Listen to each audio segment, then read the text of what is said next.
So, hi guys! Kakatapos lang nga natin magtrabaho and ngayon, magla-lipstick tayo. Papakita ko sa inyo kung paano ako mag-lipstick. Charot.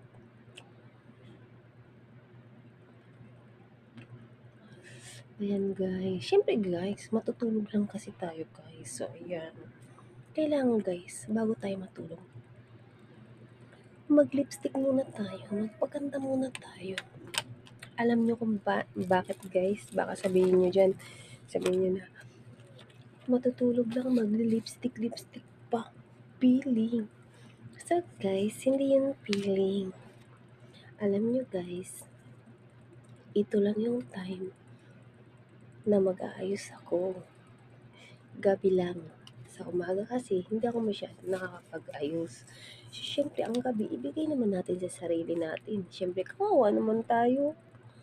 'Di ba? So, yun. So, kayo din guys. Kayo ba? Gaano ba kayo ka-busy? 'Di ba? So, busy tayo, pero hindi ibig sabihin, hindi na natin pagbibigyan ng ating sarili. Okay, for today's video. Charot. Bye. Bye everyone.